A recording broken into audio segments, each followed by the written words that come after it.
Move2Earn is a new segment in blockchain, which is about, blockchain gaming is taken off around the world. Metaverse, virtual worlds, blockchain-based gaming where you own the skins and the NFTs. You think of Roblox and Minecraft, but instead of your kids or you spending money on these skins that you don't own, actually, you can't sell them, you can't do anything.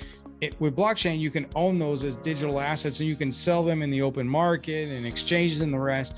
And so a lot of people are innovating around how can you use this blockchain technology to improve the gaming environment. Okay, so you have people all around the world living potentially sedentary lives, engaging in virtual worlds, traveling the world from their computer or, playing, video games or whatever. And in the last year, several people who embraced blockchain started thinking there must be a way to leverage gaming mechanics and blockchain to get people out of their seats and moving. And that's where the idea of Move2Earn came from. Welcome to the Mobility Innovators Podcast.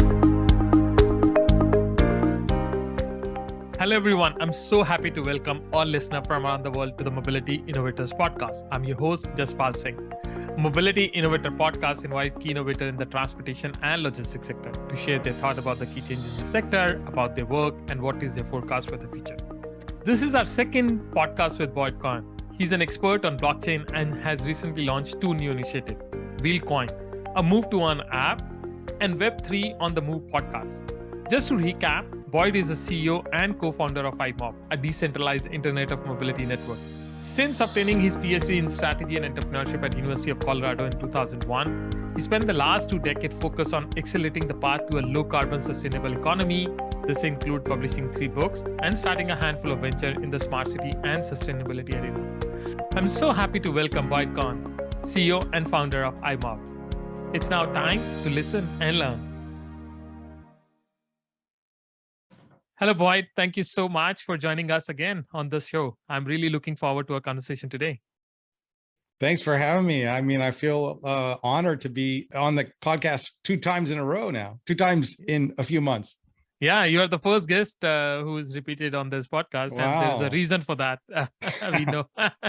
So we recorded our first podcast 3 months back, and time flies. I didn't even realize it's 3 months already. And I think many things have changed over the period of time. I saw a new product launch, I saw a new funding round, and I saw expansion at Iomob. So do you want to share some key update from Iomob? Yeah, I mean, I think when we spoke the first time, we had very recently closed our most recent round, and that was tied to a very important sort of evolution or revolution in Iomob, because when we were founded in 2018, we wanted to build Iomob as a blockchain-based decentralized mobility network. And we discovered we were 4 years too early and of product market fit. So then we went back to a more centralized classical way of trying to build a software company. And, we have clients from that sort of Web 2 world in Europe and in North America. But we always wanted to go back to our roots and decentralize the whole architecture because we felt it was the right path for what we want to build, a global decentralized internet and mobility network that's basically a public good and owned by the token holders around the world, not just a private company. Yeah. And so we decided to do that, and we've been on that path. And I think since we last spoke, one evolution is that we went through a lot of different blockchain layer 1s and 2s to try to figure out what was the right underlying blockchain to build our solution on. And we actually discovered that Cosmos was the best fit. In fact, one of the founders of Cosmos is based in Toronto, I believe, Ethan Buckman, really visionary guy. And Cosmos are really cool blockchain architecture. So we're building that. And then, we're continuing to build out that decentralized network. And then, as you know, the product launch you're referring to is we had this bug in us for a while that, I think when we spoke, we may have already we were talking about the metaverse and NFTs at that time. Yeah. And we still have that initiative underway with our first client, Vueling Airlines, as part of that. Yeah. We won't go into details on that, but then we been tracking the Move2Earn segment of blockchain. And probably a lot of your listeners are not that familiar with Move2Earn, but Move2Earn is, and I know I'm probably interrupting what you usually do because you always like to start your podcast with definitions of what things are that were discussed, but I'm going to do it this time. I'm taking the words from your mouth. Move2Earn is a new segment in blockchain, which is about, blockchain gaming is taken off around the world. Metaverse, virtual worlds, blockchain-based gaming where you own the skins and the NFTs. You think of Roblox and Minecraft, but instead of your kids or you spending money on these skins that you don't own, actually, you can't sell them, you can't do anything. With blockchain, you can own those as digital assets and you can sell them in the open market and exchanges and the rest. And so a lot of people are innovating around how can you use this blockchain technology to improve the gaming environment. Okay, so you have people all around the world living potentially sedentary lives, engaging in virtual worlds, traveling the world from their computer, or playing video games or whatever.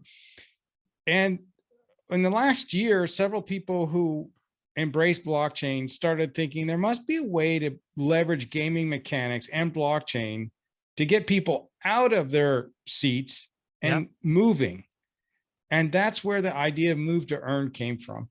There's a few projects, Genopets, StepIn, Sweatcoin, that basically you download the app and the app tracks your movements, primarily walking is the main thing. The most of the Move2Earn games are either walking, running, or some kind of like Fitbit kind of thing that tracks your exercise routine, and you get rewarded with tokens.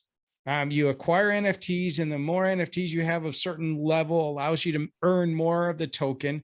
And that token can then be sold in an exchange, in a public exchange, or you can exchange those tokens for other things like inside the game. Okay, so that's what's happening with Move2Earn right now, but no one's launched a Move2Earn game leveraging blockchain and gaming mechanics to get people to move in green mobility, or in green mobility, I will say, because that's our focus. So what we're launching is a product called WheelCoin. We accelerated the launch because we had an overwhelming demand. So we were saying by the end of the beta, we wanted to have 5,000 beta users to learn from their behavior, and it's global from day one. So you could be in Mumbai or in Mozambique or in Singapore or in Barcelona, doesn't matter. You can download this app. The app detects your movement, leveraging the hardware from your phone, things like your GPS, your accelerometer, how the phone is moved, and it can pretty accurately detect, are you walking? Are you on a bike? Are you on a train? Are you in public transit? Are you in a car, or are you in a plane? Those are the things it can detect automatically. So once you've downloaded and onboarded yourself to the app, you don't actually have to open the app for it to track your movement. You just have to authorize the app to have access to your GPS and everything else. And just by living your day in a greener way, you accrue wheel coins, which we like to think of as like air miles for green mobility. So you basically earn this wheel coin that you can then exchange for discounts on green mobility services. Yes, it will be available in a token exchange, like in a crypto exchange. You can on a decentralized exchange and others where you can actually sell your wheel coins you've earned. You can convert them to other things inside the game and all the rest of it. So we were going to launch on September 15th, but we were going to do a 3-month beta with the goal of getting to 3,000 by the end of the 3-month beta.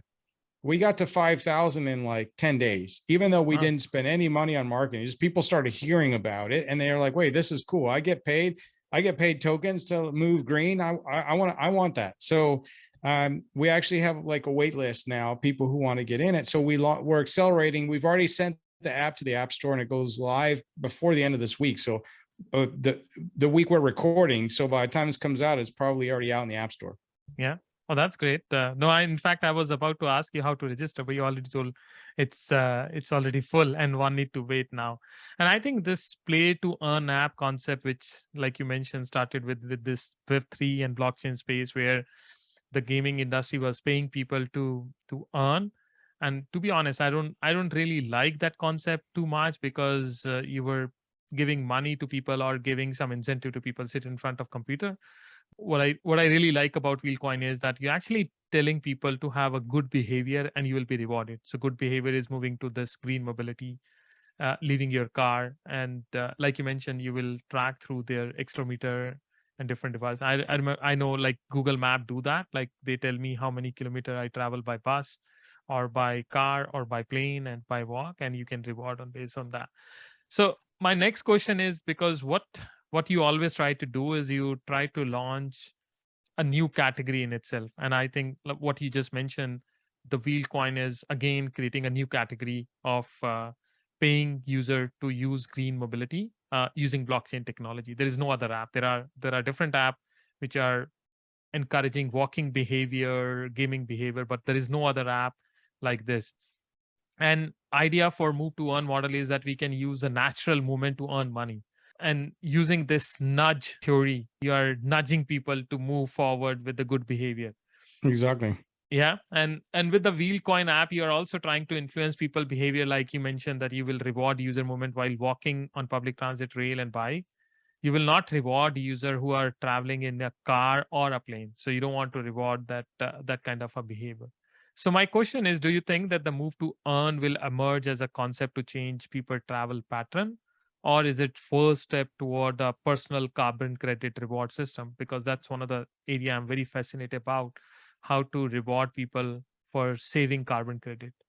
Yeah, that's really interesting because I think I would rather not say it's either or and say it's a bit of both, really. In fact, the way we've designed it is intended to be both. It's a nudging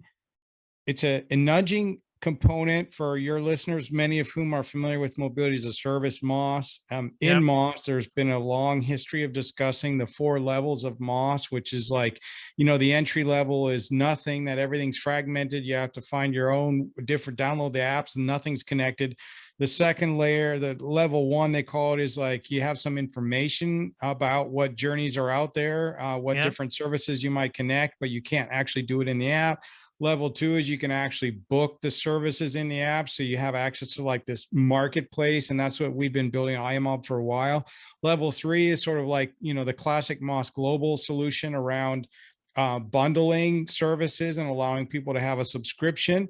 And level 4, no one's really achieved, is embedding societal incentives inside to a MaaS app. The funny thing is, and I'm writing a post right now that'll come out probably tomorrow, is that we've been playing in the MaaS world because the clients we have, rail operators and transit agencies and airlines and others, are interested in sort of a MaaS kind of solution. Yeah. But actually WheelCoin is doing, we're turning the pyramid upside down. With WheelCoin, we're starting with number 4, the societal incentives, and not doing the others yet. And I've been thinking about this a lot lately, as even more so after some of your listeners may have seen there was some news about MaaS Global really struggling financially right now. And, they've been, the pioneer of MaaS for forever. They were incorporated in 2015 or so. Is that maybe we've had it all wrong in a way, like maybe trying to do all that heavy lifting of hyper local deep integration of all these mobility services, maybe trying to get all these players who don't like each other to also agree to be bundled together in a subscription, and that all that had to happen before we could even try to get to level 4 incentives. Well, you kind of alluded to this about me liking to take on challenges that people haven't done yet, but like, no one's done the level 4 yet. And yet level 4 is the most important thing if we're going to help the planet and society, move fast enough. We're all worried about climate change right now. This summer made it really like painfully obvious to people who try to deny it. So why do we have to do all that hard stuff first? Why not gamify and make it fun to go green without like having to get everyone to agree and be bundled together in every city in every part of the world? Why not launch a global app from day one that encourages green behavior? And as you said, and I'll get to the second part of your question right now, because you said, could this be used as a personal carbon credit? And it definitely could, because you know how we've designed the WheelCoin? 1 kilogram of avoided emission is equal to one WheelCoin. So we're not obfuscating the metrics somehow that you can earn in different ways, and we decide on our own how many points you get, how many coins. No. One coin is 1 kilogram. So 970 coins is a ton of CO2 avoided. We believe in the future, there will be a market, voluntary offsets or otherwise, where companies say airlines. Yeah. Airlines right now, what they do is they buy offsets from, reforestation projects somewhere, which is fine. But, if you're in the transport industry, why not do something that's fun and engages users in going green in your own industry in mobility and transport? So they could maybe buy some of their offsets from the users themselves who have a record of how many wheel coins they've earned, and it's directly one-to-one to how many kilograms they avoided in emissions. So I think it could be both, and I'm excited about both. No, that's great. I agree with you. When you have this verified carbon credit offset, why not buy from the user? And in fact, they can track user movement. How did they travel from their home, and how did they travel to the destination? And I remember I saw a little bit a sneak view of the Iomob work, and it's quite interesting that how you can build your journey around your air travel. Like, how do you start from your home? How do you reach the airport at the destination and reach to your hotel or office and whatever?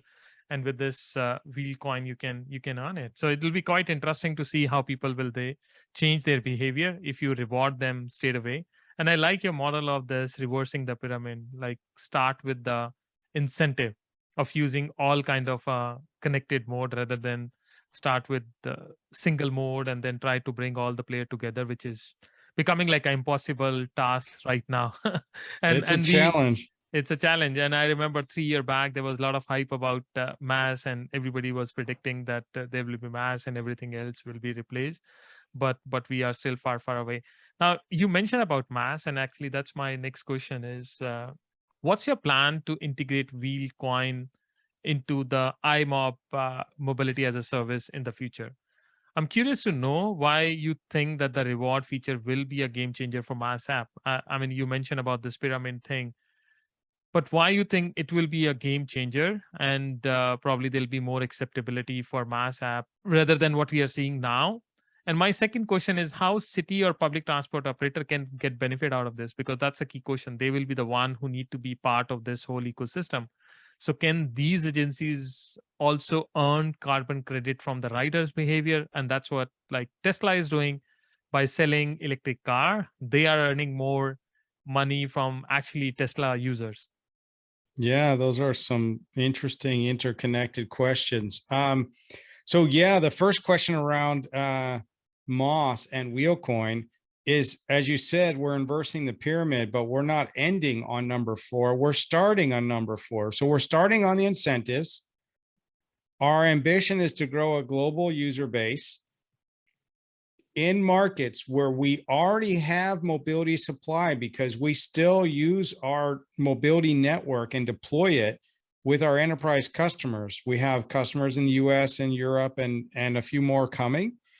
And when we get these big demand, we call them demand partners. So like an airline, a rail operator becomes a demand partner for the mobility network. So they want mobility services so that their passengers can travel door to door. So when we get a big client like that, so for example, in the US, we have Brightline Trains. In UK, we have London Northeastern Rail. These are really big, move millions of people. That allows us to actually have the incentive we need to encourage the mobility supply to connect to the Iomob network. So the scooter companies, the taxi companies, we have companies like Bolt and Tier and Voy and Via from New York, and many other big companies have connected to our platform specifically because we have these big partners that move millions of people, and they want to optimize their fleet utility and connect them to that. Okay, so that's working. So when we have those services already in the network, let's say London, because we're deploying with London Northeastern Rail on October 1st, roughly October 1st. So we have several services already integrated into the platform there. Well, we also have many people using WheelCoin that are going to be using WheelCoin when it goes live in a few days that are living in London or the UK. Yeah. Well, as we get enough users in WheelCoin to justify it, we can start to insert the mobility network that we've built in the UK inside the WheelCoin. So what we'll be doing is like on a per region basis, deploying the mobility network when it makes sense, whether if we already have the network or like, surprising to me, the highest number of people who signed up for the WheelCoin, take a guess what city they're from. Let's see. You know the world so well and mobility patterns. Take a guess. Do you want any hints? Is it from Asia? Yes. Is it from India? I mean, there are a lot of people. Or no, India's our third high as a country. It's I think our third highest sign up. So you're not far on that. Okay, so probably Singapore or Malaysia, something like that. Tokyo. Interesting, right? Or the very high volume of public transit use. So there'll be a lot of earning coming from Tokyo. So, let's say we don't have an enterprise client in Japan. And so we haven't actually deployed the mobility network there. But what if we get 50,000, 100,000 people in and around Tokyo using WheelCoin? That's a big enough demand driver to go knock on the doors of the EV car sharing fleets and the taxi fleets and the scooter companies, say, hey, we've got all these really green consumers who get rewarded for using your own services anyway. How about you connect your service? And what if we offer, will you be willing to take the WheelCoin as a partial discount from users to sort of support their choice to go green with you? I will say on that note, we just had our first partner join. It's a e-bike sharing subscription service. So you, instead of buying a multi-thousand euro electric bike, you can pay for a monthly subscription to it. And they were the first company we reached out to say, hey, would you be interested in accepting WheelCoin as a discount for our community? And it was a yes within like 80 seconds. And then it's just a question of reaching agreement on, which we have now, on exactly how much discount will be offered and how many WheelCoins do they have to present to actually get that discount. So I think it's already sort of being validated with the community and the market that this makes so much sense to bring that green community of mobility users together with mobility providers, which goes to your next question around arguably the most important mobility provider are the transit agencies and transit operators, and what's their role in all of this. And to say I don't know is kind of saying I haven't thought about it all, and that's not true, but we haven't spoken to any yet.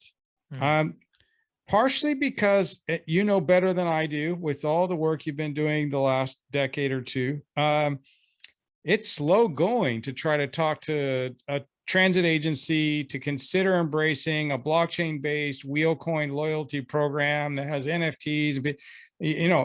Try putting my hat on and going to a Toronto transit agency or whoever and pitch it to them. And it's going to take you 6 months to get somebody to even well, maybe not you, because you probably know them all and they'll pick up the phone right away. But if I do and they don't know me, then it's going to be, we don't have patience for that. I mean, our enterprise business is slow, right? Like, you get a rail customer to agree to use our technology and then to deploy it. It's slow. And that's one of the reasons we came up with WheelCoin is the world can't wait this long. We got to just start making change happen, especially around climate change and inclusive mobility, which is really important too.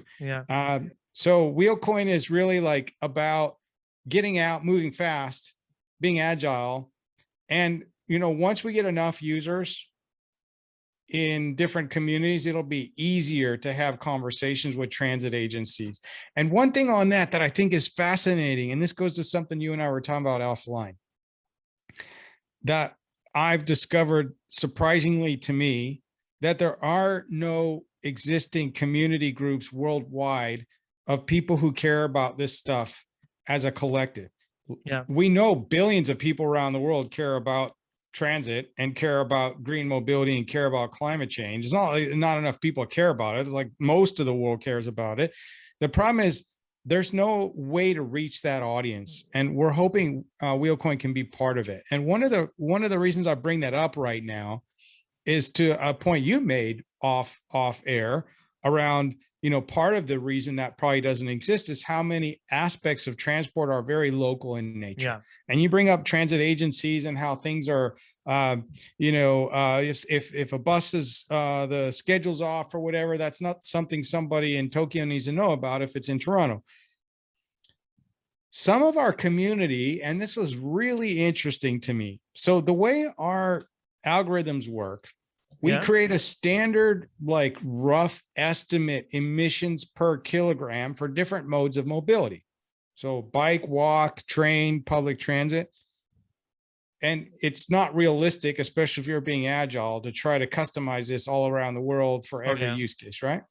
So we had some of our users say, well, how do you know, like, if I'm in Mumbai or I'm in, I don't know, in Curitiba, Brazil, how do you know how many emissions like our transit system has? And are you counting for that?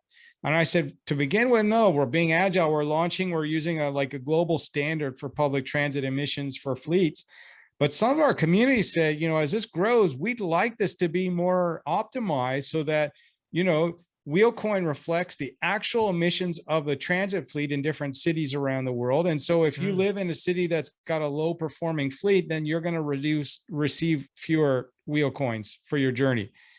And you know what I thought about that inspired me is like the WheelCoin community in Curitiba. Well, that's a bad example because they're very green there, but in another city where they're not super green with their mobility in their fleet, the community could start to pressure the transit agencies to ask them to modernize their fleet because they're contaminating the city and their emissions are not like, you could have a ranking of the emissions of the transit fleet in Latin America. And, why is our city 94th? Why aren't we in the top 10? And what would it take to get there? And you get like public interest in driving that because the people want to earn more WheelCoin and they're competitive. Like we're going to have leaderboards, right? And so you could be like a leader in, I don't know, let's say Santiago, Chile, and you had the greenest mobility pattern for the month of May. Awesome.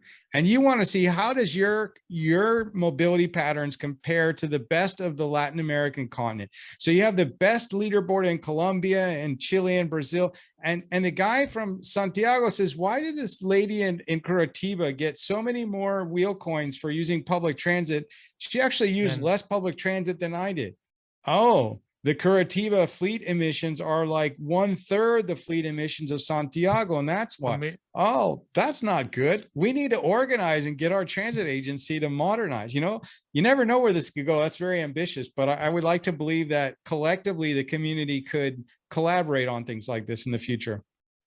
I mean, it will be very interesting data set as well. Like you mentioned, some of the city, they have these electric fleet or electric buses, or some of the city are using Euro 6 or Euro 5, and some of the cities are still at Euro 2. And so basically you can create kind of a global heat map and showing, even if it's public transport, but it's not that green, it should be. So it can create some kind of an advocacy tool for these user group to push and ask the city to change. And I also love your strategy because I work with Uber. So Uber followed the strategy. They didn't knock at the door of policymaker or licensing authority to start with because they know it was hard task to do. Too slow. So what they did, they made the user base, and they had a lot of user base, and then their user became their advocate. So and this is a strategy, the same strategy they follow world over. In Dubai, they launched, and they didn't go to RTA or any other transport authority. They just start in Dubai. They have a user base. Then they got like millions of user, not millions, like hundreds of thousands of user.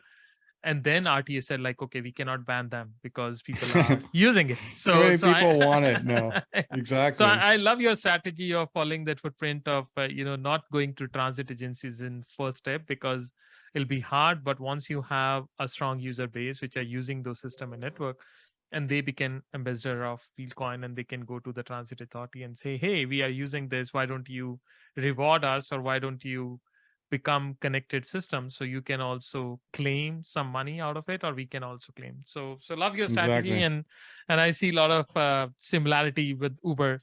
What were you doing? Now, you mentioned during this Move2Earn app thing, or this Play2Earn app thing, the biggest challenge is that these apps keep collecting data silently. When user will walk, user will go from one point to another. So the app will keep collecting the data about their journey, about their pattern, what time they're leaving, what time they're going. This also raised some question in people's mind about the data privacy, because people are Hmm. concerned about the data privacy, especially these days when there is a lot of discussion on this data privacy. How do you address this data privacy issue with the WheelCoin? Yeah, that's important. I mean, first of all, the users, when they onboard themselves to the app, they have to authorize the app to use this data for the purpose of providing the rewards. And, this is true for all the Move2Earn apps, right? So all of them are doing this. They're all gathering the data from their mobility patterns of the users. In their case, they're using the walking and the running. In our case, we're using more. I do agree with you that there's a risk there and a concern there. I think what's interesting about our model is we don't even have to know who the user is. They can set up a profile. It can be an anonymous. They can have a avatar. We don't care. We don't need to know Yeah. who they are. And there isn't necessarily even a financial transaction between them, at least in the beginning. And this is kind of important too, because some Move2Earn games have a pay to play model where the only way you can actually use the service is to buy an NFT to start. Yeah. And then it's depending on the quality of your NFT affects how much you can earn. We believe you have to have a free to play model where to make it more inclusive so anyone can join. There's not that barrier around, oh, I got to pay $100 or something for an NFT.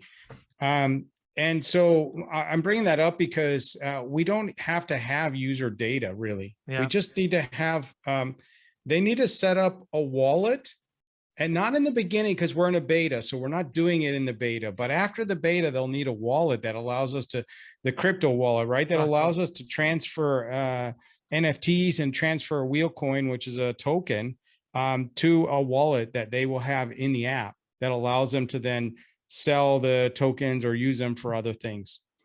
So the short story is we don't have to have the user data, that we don't even have to know their name. We don't have to know anything about where they live. And of course, in our case, it has nothing to do with our interest in what we're doing with them. We're trying to encourage greener mobility. We're not trying to like leverage their data for some other business model. We're not trying to sell advertisements based on, your travel patterns or something. That's great. No, I love your honesty about this. Like, because some of the founder will say like, oh, there is no data privacy thing and nothing to worry, but you are upfront and saying, okay, there are some concern, but you are addressing those concerns. Like, you don't want to know the real identity of the user, which is you have to do in other cases because you have to have link your bank account and all those kind of Exactly. financial transactions. So you are safeguarding user. In fact, Google Map, they keep track of my data. So every Sunday I go for groceries. So they tell me in advance, like, okay, you need to go grocery at this time, and there will be a traffic condition. Sometimes Wow. it's good, but at the same time, you feel like, oh, so they know more than me, like what time I need to leave and what time I need to go. So Does thanks for sharing that. does Google remind you that you don't have any more zucchini in your house, or they don't know that much about you Not yet, yet? not yet. But I think that's the second part when it'll be connected with my fridge, and then it It's will be. coming. It's coming. It's coming. Like Amazon bought this cleaning robots. So one of the idea is that they want to collect a lot of data about people, housing, and all those kind of stuff. So there are a lot of concern. Now you are working in this Web3 and blockchain space for quite some time, and you must have noticed this big downfall in funding activity in all sector, especially the blockchain and Web3. And there is this funding winter is coming. I would say you are on the right path because you raise your fund before this things started starting in and all.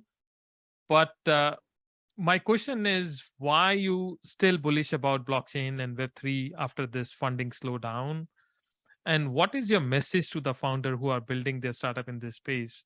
Should they wait for some more time, or should they pivot? What is your idea during this period now? Yeah, I mean, I think the whole world's economy is a bit bearish right now. Obviously, post-COVID, supply chain issues, the war.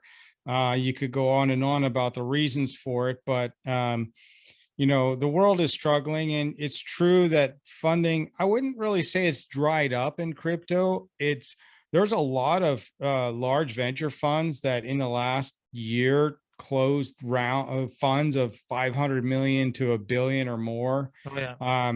And so they have what we call in the venture world dry powder. They have money to potentially deploy. Now, you do tend to find that venture funds in these kinds of economies tend to want to hold their funding for their portfolio companies they already have. So they'd rather like help their own companies survive than invest in new ones. So that is a risk that they sort of shift more of their deployment into their existing portfolio. Definitely would not advise pivoting. I think, I mean, going to your question around blockchain, I'm extremely bullish on the future of blockchain. I think people who are paying very close attention to sort of evolution of software. I think even in our first podcast, I mentioned to you that, you know, I'm one of, I don't know, probably a million people, I don't know, but not that many who's actually been directly involved in some way in the three major disruptive sort of software related transformations of the past 15, 20 years. So you had, you know, the .coms, and I mentioned, I think in your podcast, in the .com, I got really excited about it the end of the 90s.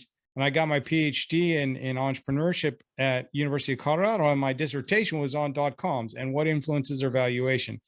Fast forward, my third company I ever started was a company called Third Whale out of Vancouver, and it was a green mobility app company. We were the first company in the world to build mobility apps for green consumers in 2009.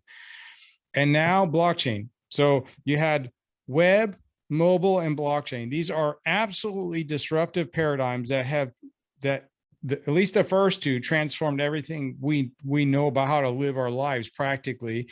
And blockchain, I think blockchain will end up being more transformational in a lot of ways than the other two. It's kind of hard to do it that way, because like blockchain is like a new version of the internet as well, right? So it's like it's building on web and mobile innovation to actually transform those industries and basically every industry. And that's for me why I think it's maybe even in some ways bigger in the sense, for example, into mobile. Like blockchain goes into mobile, WheelCoin is mobile, you know, lots of mobile apps are using Web3 technology. Okay, fair enough.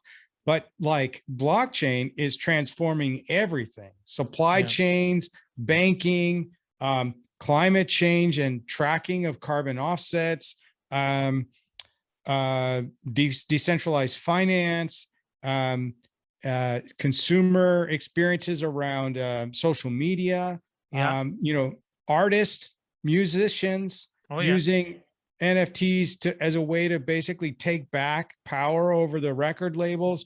It's a decentralizing force that gives power to the people and help solve human coordination problems at scale. And we've really never seen anything in the history of the world that could do what blockchain can do across every kind of aspect of life, real estate, fractionalized real estate.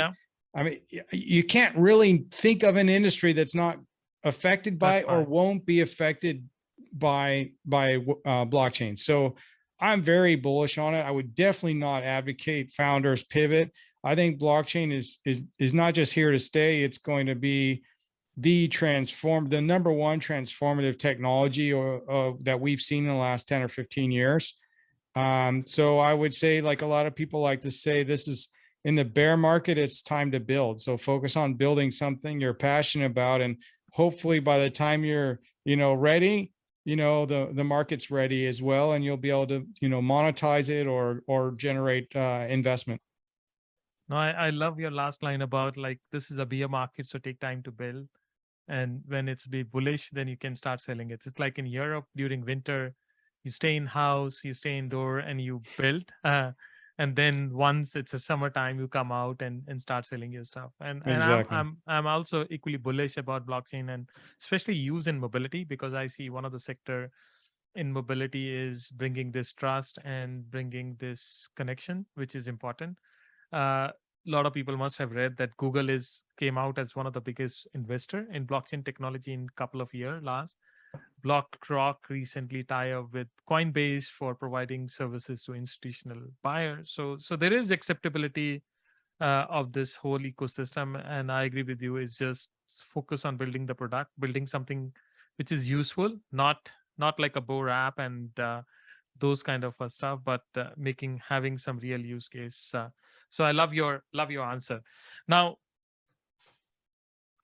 what one change have done over the last 3 months is you also launch a new podcast, which is Web3 on the Move, and I love the idea because you are doing what I was advocating is how to bring blockchain and crypto in the mobility sector. Do you want to share a little more about your podcast and what topic you are covering in that?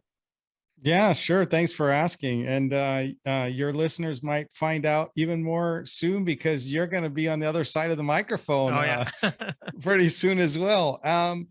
So Web3 on the Move, I've been listening to podcasts mostly in blockchain for the past couple of years. I don't know if any you or your listeners are familiar with the concept of like, if you want to be an expert in anything, you have to spend 10,000 hours doing it Oh yeah, and then yeah, you I know become an that. expert. I'm not claiming to be an expert host of a podcast because I'm definitely not, but I'm definitely an expert listener of podcasts. If you measure expertise by how many hours you listen, because I literally listen to 10 hours or more a week of blockchain podcasts. So I listen on my commute. My commute one way is almost an hour. My bike to my train to my walk to the office is an hour. Yeah. So I do that both ways. When I walk to lunch, if I'm not going with colleagues, when I walk my dog, I mountain bike every weekend on Saturday and Sunday. I used to listen to music a couple of years ago. I switched entirely to blockchain. My wife thinks I'm insane. She's like, even when you're on your bike, you're trying to learn, like, can't you just like shut off your brain for like a minute and just like Yeah. enjoy the outdoors and listen to music? But so I've been listening to blockchain podcasts for a long time. And I learn so much every day on the podcast I listen to. But I never heard one that was focused on what I wanted somebody to focus on. And I kept feeling there was a gap in the market that somebody had to fill because I wanted to hear more conversations about these topics. So no one did it. So I was going to do it. So Web3 on the Move has 3 interlocking topics: blockchain and mobility, Move2Earn, so the use of blockchain for mobility and getting people outside and moving. And the third one is blockchain and climate change, because for me, they're all interrelated and they all relate to everything that I've been working on in blockchain for many years. And those 3 topics independently don't have a lot of coverage. Yeah. Blockchain and mobility, I don't think there is a podcast except for mine that I'm aware of. Move2Earn, there's no podcast about Move2Earn, but there are podcasts from specific projects in Move2Earn that are focused on their project. Like Stepan has a community podcast I listen to a lot that is like people from the community talking about the latest in the Stepan Move2Earn game and all the rest. But there isn't one that like talks more broadly about the industry, looks at the different projects and all the rest. And then blockchain and climate change, that's the one the closest. There's one called Green Pill that I like a lot. Okay. That is actually under the Bankless umbrella, and it's the host is from Gitcoin. He's the founder of Gitcoin, Kevin Owocki, and he does talk a lot about, well, the theme of the podcast is regenerative crypto economics. So how can token economics be applied to create regenerative societies, regenerative economies, regenerative planet? So he does have a lot of climate related topics in there. There's also a crypto altruist podcast. I think they're out of Canada as well. And they also have a focus on like crypto for good, which has some overlap in those things. So yeah, those are the 3 topics we're covering. I have this thing that I'm trying. It's an experiment really. Once many years ago, I was a speaker of TEDx, and they have this policy of you can't speak more than 18 minutes. Yeah. Because that's like the concentration time of people. I don't know. They have science behind why they say 18 minutes is the maximum you can speak on stage. So I'm trying to hold myself to 18 minutes when I'm doing my own podcast without interviews. So I do a blend of interviewing and then my own content. I've done 2 shows on my own without interviews, and I haven't hit the 18 minutes, unfortunately, but both of them were around 22 minutes. So that's, it's not too far off. I was getting close. And then when I interview someone, my goal is to not go beyond 36 minutes. So the idea is 18 combined, the 2 of us can spend 36 minutes to chat. So that's basically the theme of the podcast, and the frequency is roughly once a week. And you will be the next guest on the podcast. Oh, thank you. It's my pleasure and honor for me to be joining this, because the concept, like you mentioned, and that's what I tell in transit space, is how to create more awareness about blockchain. And one of the idea I loved last time you mentioned, I remember very clearly, is to learn and educate people to know more about it, not to sell, not to tell them that they should do this or do that, but tell them like how they can learn more about this concept, how can they see the use cases and potential and benefit of it.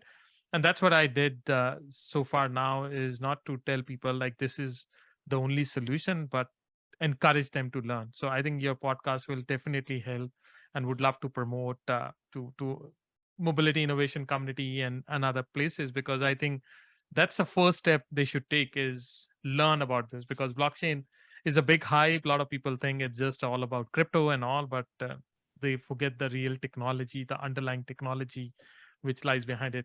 So thank you, Boyd, and we would love to share my experience now being on other side of the game. Now, you remember we had this rapid fire question round, and we already did with it, so I don't want to repeat the same thing. But then I thought you have so much of experience and knowledge. Why don't we use this time to have a new set of questions for you? So you will be again the first guest who will be addressing these kind of questions on this podcast. So I had no time to prepare for this exam. That's not fair. But that's the fun of it. So again, I'll ask 5 questions, and you just need to answer them quickly. Whenever you're ready, I'll just then kick off. Let's go. Okay. So my first question is, what keep you awake at the night? Work constantly. Blockchain, WheelCoin, Iomob. Part of what I mentioned before, my wife saying that my brain never turns off. Unfortunately, when I'm sleeping, I'm still processing ideas and thoughts from the day and what I want to do the next day. It's a curse, I think, because it does affect my sleep, but I do love what I do.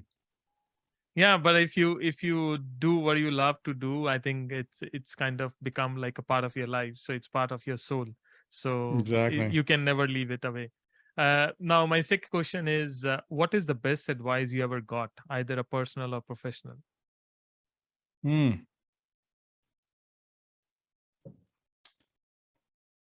I don't even remember who gave me this advice the very first time, but it was definitely find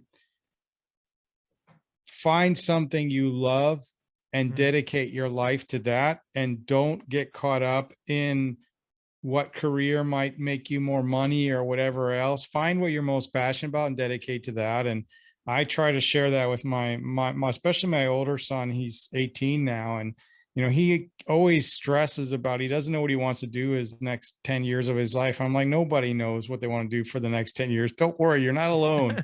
but I what I've conveyed with him, and this is part of that same logic, and I don't remember where I learned this from, but like having a 5-year North Star.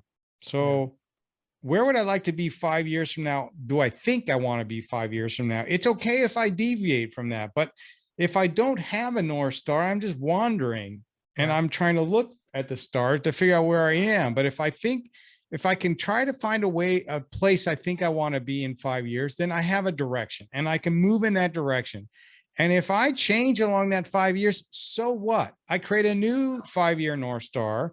And I'm quite sure that if I dedicated myself for that 2.3 years of my life to a North Star that's no longer my North Star, I'm sure that was productive use of my time that will benefit me in my new North Star. So don't get hung up on the long term, but don't focus on tomorrow only. You got to have like a midterm horizon you're striving for, and dedicate to be the best that you can be at that thing that you want to be in 5 years, and be open to pivoting and moving your trajectory of your North Star if some new information comes in. Well, that's a great advice. In fact, I follow that is like, you never know where will you be 10 years later. And if I look back, when I was in 2010, I never thought I'd be here in 10-year time. So it's hard to project the future. What you can do is have a bigger goal and just go for it. Now, Exactly. third question is, what one thing do you wish you should have learned early? I know you're not that old, but still. Oh, yes, I am. I'm plenty old. What would I have liked to have learned earlier in life, and it took me a while to learn it?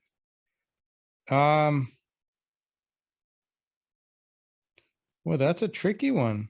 Because I'm thinking about a lot of things I've learned, but I'm trying to think about like if it was one thing that I've learned that I wish I would have known earlier. Yeah.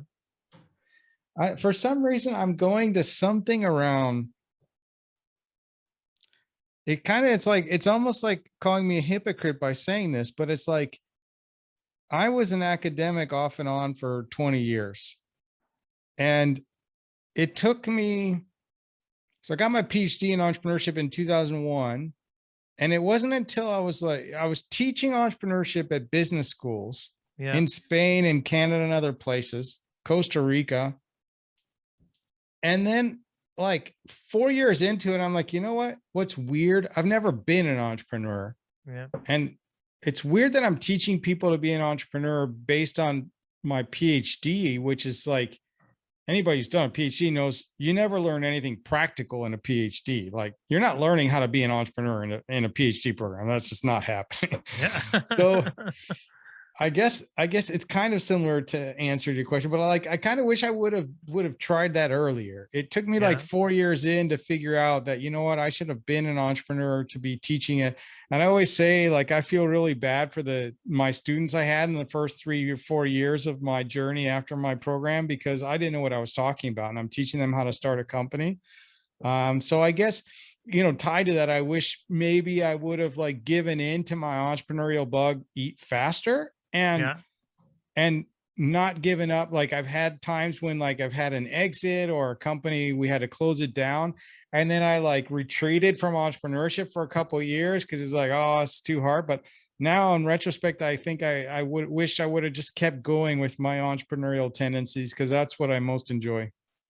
I actually love your answer because I was thinking like by doing a PhD in entrepreneurship, you will learn that much. But just by launching something or being an entrepreneur, you will kind of do the PhD in the parallel. So it's actually a reverse process. So launch something and then you'll be completing your PhD. It is so funny you say that, because I've said that many times that I feel like I got a second PhD in entrepreneurship once I started my own companies, because then I actually learned what it really was to be an entrepreneur. It was nothing that I thought it was. So, Yeah. so you're totally right about that. You read my mind.